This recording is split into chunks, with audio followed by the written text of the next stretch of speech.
Merci beaucoup déjà de m'avoir invité. Et le livre blanc a l'air vraiment exceptionnel parce que je m'y retrouve totalement. Éthique et responsable. Alors déjà, juste pour positionner moi dans mon rôle, donc je travaille dans une grosse industrie, dans une grosse entreprise pharma, dans un département global où mon objectif, c'est d'aider, et notamment la force de vente et toute la partie commerciale, à mieux travailler tous les jours. Donc effectivement, l'IA, on est vraiment au cœur du sujet sur comment mieux travailler. Et on pourra aussi partager peut-être des cas d'utilisation, parce que c'est effectivement les fameux cas d'usage que tout le monde essaie à trouver. Donc il faut toujours, avant de penser éthique et responsable, il faut aussi que l'IA soit utile pour les intérêts business. Donc déjà, la première question, il faut que ça soit utile. Sur la partie éthique et responsable, au-delà des aspects évidents il faut que ce soit en ligne avec la loi, il ne faut pas qu'il y ait d'usage répréhensible ou bizarroïde. Mais ça, j'ai envie de dire, c'est la morale pour tout le monde. En tant que dirigeant plus particulièrement, moi, je le vis en tant que manager, j'ai le devoir vis-à-vis de mes employés de m'assurer que leur valeur sur le marché du travail soit maintenue ou augmente au cours du temps. Et ça, c'est une conviction forte. Donc, dans ce contexte-là, alors qu'effectivement, et par contre, il y avait une chose qui n'était pas intervenue dans le livre, mais je suis assez surpris, je pense que aussi une des contraintes qu'on a tous, c'est le temps.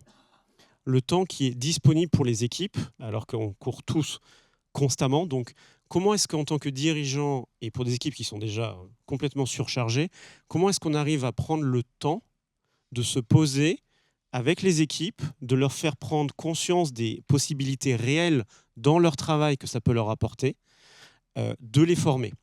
Et ça, c'est là où le rôle du dirigeant est vraiment hyper important, parce qu'effectivement, quand on pense aux cas d'utilisation, il y en a deux grandes sortes, tel que je le vois. Il y a effectivement les cas d'efficience, donc comment optimiser les process, automatiser des tas de choses. Bon, ça, c'est vraiment un usage focalisé sur l'interne. C'est des problématiques qui ne sont pas forcément hyper sexy. Et puis après, il y a les cas beaucoup plus vendeurs, visibles. Par exemple, on est en train de travailler sur comment former la force de vente. Et on a créé, par exemple, des IA pour simuler des avatars de médecins, pour simuler des conversations avec les vendeurs et avec une IA qui derrière vient les coacher. Donc déjà sur la partie soft skills, pour aussi répondre à une intervenante précédente, l'IA est capable de faire beaucoup sur la partie aussi soft skills, parce qu'elle est capable de coacher sur les soft skills.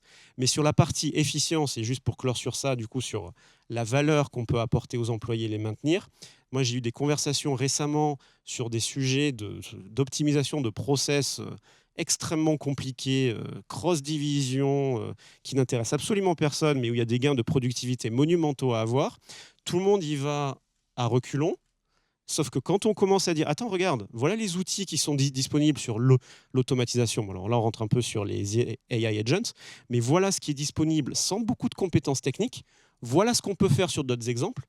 À la fin de la conversation, j'avais les yeux illuminés de la part des collaborateurs. Ils disaient « Ah, mais c'est super, on peut faire ci, on peut faire ça », alors que le début de la conversation, c'était « Mais jamais de la vie, je veux y toucher à ce process ».